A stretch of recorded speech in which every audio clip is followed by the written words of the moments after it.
Hi, I'm Jennifer Ventimiglia. I teach at Castlemont High School in the newcomer program, 9th grade ELD. And my question is, what assets and challenges of after-school programs at Castlemont High School and at the Youth Uprising program provide newcomer students access to English language development? So before I get into the problem, I want to talk a little bit about Castlemont. You might have heard it in the news recently. There's been some exciting news.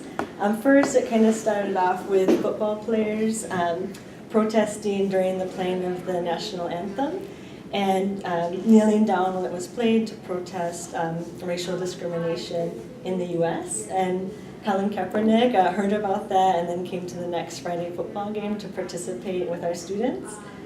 So that kind of created some positive media attention for Castlemont. And really the next week, another really exciting piece of information in the news was Castlemont being accepted as part of the Oakland Promise. And so now 9th through 12th graders will receive $16,000 scholarships to go to any university in the U.S. as long as they maintain a 2.0 GPA and 90% attendance. A little bit more about Castlemont history. No, I'm just kidding, I'm not going to go that far back. But more in recent news, I just kind of wanted to mention the transitions that Castlemont has faced really over the years, since way back when, but also recently. From 2004 to 2012, Castlemont was broken up into 5 different small schools and then reunited again in 2012. And right when that transition was happening, Castlemont was told that they had to find space for 2 charter schools to also share the campus. That beautiful castle part of the building is now where the elementary school is. And then another building on our campus is where Leadership Public Schools has a high school, and then this is an elementary school that will eventually go K through 12. So that definitely affected the school in terms of our enrollment, which went down for a while, and now it's dramatically spiked, and part of that is from the next major change that happened in 2015 to 2016, and that's the incoming newcomer population. So as you'll see, Oakland International historically housed the newcomer programs in Oakland, and then Oakland High School and Fremont, just within recent years with the increase of the unaccompanied minors crossing the border coming into Oakland, opened up programs. So a lot of the programs are new and kind of just figuring things out. And that's true for Castlemont. So in 2015 to 2016, Castlemont was told that they would receive 100 students that would be broken up into 4 cohorts of 25 students each. A bunch of new teachers were hired to just teach the newcomers that would transition together in these cohorts for the different subjects that you see there, typical subjects. And they said, yeah, throughout the 2015-2016 school year, you'll receive about 100 students. But Thanksgiving arrived and the program was already full. So with that being the case, Castlemont was told in next semester, you're going to have to receive 100 more students. And so structurally planning, finding spaces, it's already space capacity is maxed with the just recently having to find spaces for the charter school students. So now where are we going to find space for another 100 students and 6 more teachers?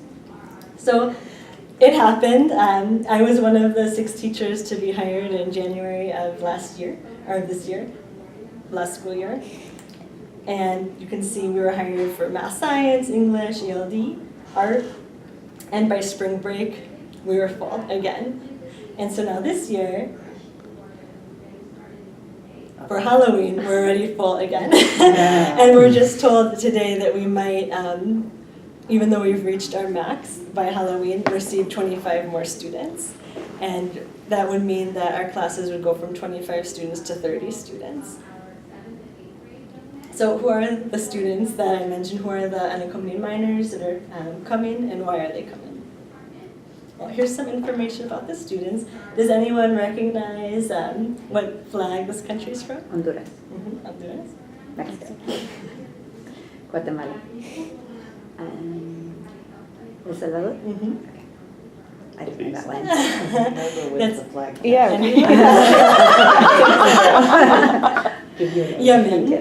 Yemen. So there's a few students from Yemen, but as you can see, 97% of the students that we receive are from Spanish-speaking countries. Although within that student population, there's also indigenous languages represented. In Guatemala, that a lot of Mam speakers, and Excel as well. And then there's a few Arabic speakers that are coming from Yemen. There's a huge range of academic literacy. There's students that never went to school, that haven't gone to school in 9 years. There's also students that finished high school, but now since they're under 18, are being put into the 9th grade. So there's just a huge range in all of the classes and cohorts. It's hard enough being a teenager, but most of the students have experienced some level of trauma in terms of their journey to the United States or the reasons why they're coming. In Central America, there's been some really serious civil wars, and the effects of that have been gangs taking over neighborhoods, making it very dangerous for students and their families, which is causing a lot of kids to look for better opportunities here. There's also a huge sense of responsibility. Many students come with the idea of sending money back to their families. And the idea isn't to go to school, but they come to Oakland, they're told, well, even though you're 17, you're going to turn 18 in 6 months, we need to enroll you in school, you need to be there. When they have lawyer fees to pay or coyotes to pay. And there's a lot of navigation of the system. But everything of all these differences, the one thing that unites the students is their resilience. And they're average teenagers. So on top of everything else that they're going through, they're also worried about their boyfriends and their girlfriends and their friends and experiencing the same type of problems that all teenagers face, no matter what their backgrounds are. So luckily, at Castlemont, we're a full-service community school, and we have a lot of supports for the students. One that I'll speak of, which is a formal service, is the partnership with Children's Hospital. So we have an on-site clinic that provides medical and social emotional support for students. There's also free legal services for all unaccompanied minors. There's Oakland Promise, which I mentioned before. Other than breakfast and lunch, there's also a dinner program. And then there's the amazing partnership with Youth Uprising, which is the focus of this question. There are so many things that I'm asking and wanting to learn more about. For this presentation, I chose to focus on the English development, just kind of from my observations of last year and realizing that for several reasons in the newcomer program, students weren't really advancing in English.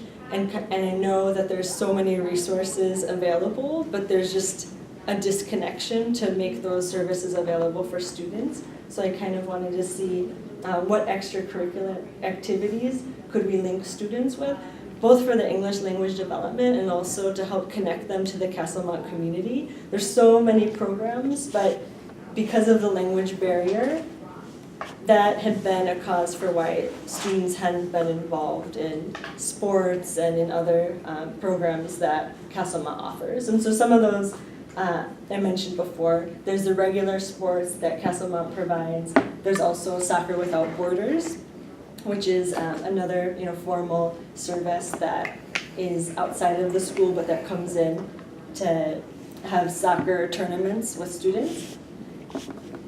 1 minute left. I was like, what are you saying? Oh, I was just so. I was trying not to That's okay. Sorry. I was like trying not. I was like, do I just say something? I'm distracted. I'm just talking away. Like getting into this. Oh okay. I was too subtle. I'm sorry. That's okay. So there's lots of services that students have available. Oh, geez. It's okay. Okay. Interviewing them through SurveyMonkey and Google Forms, I found out a lot of different information. The majority, as you can see, like over 80% are interested in after-school activities. The activities that they're most interested in are Soccer Without Borders, SUDA, which is a gardening program. We did some efforts to get students into those programs, and the attendance was pretty high at first, but then it dipped down as the 6 weeks went on since the program started.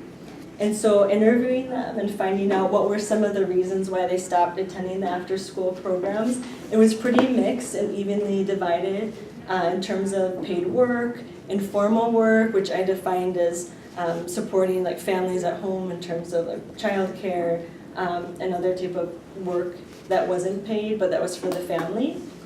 Transportation, a lot of our students don't live around Castlemont, but because all the other programs are full, have to travel 30 minutes or more, especially with waiting for buses to get to Castlemont.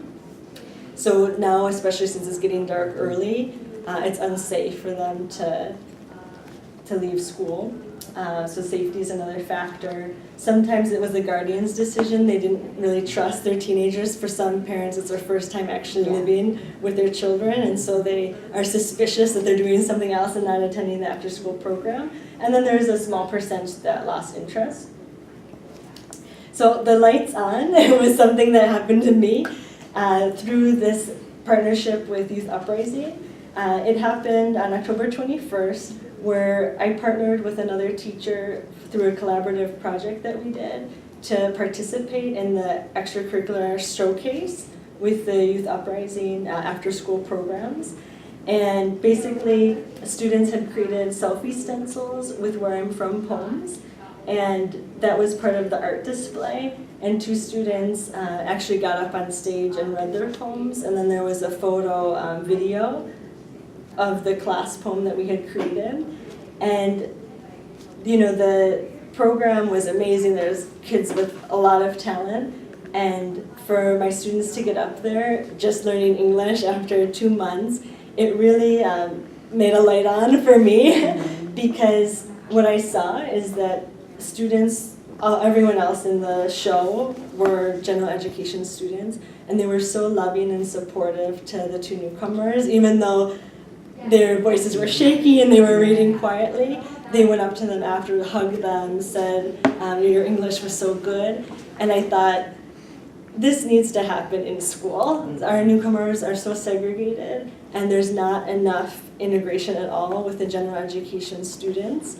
Because of all these factors that are inhibiting students from participating in after-school activities, we started to think of ways that we could start integrating the students during the school day. These were just a couple emails that were from the education manager and the enrichment coordinator at Youth Uprising that were just so excited about our partnership. I had written them, like, thank you for letting us participate, and they were just so excited to increase the diversity in this showcase and look forward to future partnerships. So the goals are to increase the 9th grade newcomer students' participation in after-school activities, but also to increase the interaction of 9th grade newcomers and 9th grade general education students. And the short-term plan is for after-school activities,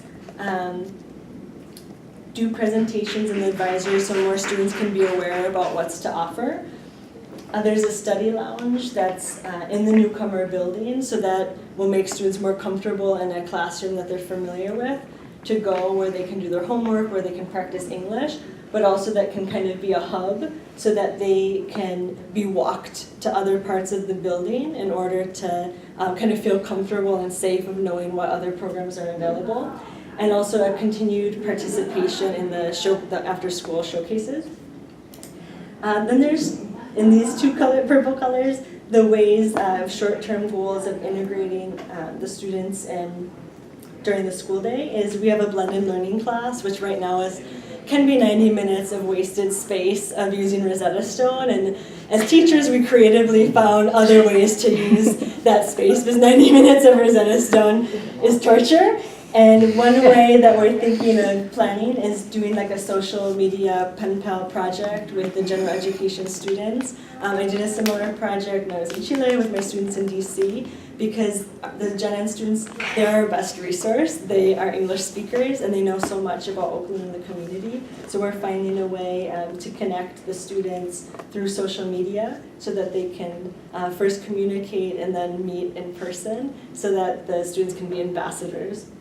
And then in advisory class, we're developing a 9th grade leadership committee. Last year we kind of did newcomer dances, newcomer assemblies. But with a ninth grade leadership committee, these leaders that were voted on in each advisory will plan common activities to mix ninth grade gen ed and ninth grade newcomer students.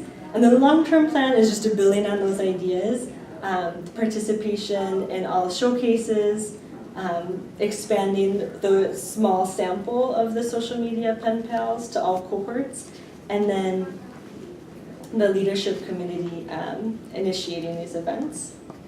And so everything that I learned from this is to start small and think big, because it's a process, and my partnership with Youth Uprising and the other ninth grade newcomer teachers, we saw so many great things come out of that partnership, but we know it's a growing process and that the momentum will build so that we'll be able to accomplish our goals and develop this programming for during the school day, but also after the school day. Thank you, and sorry I went so over.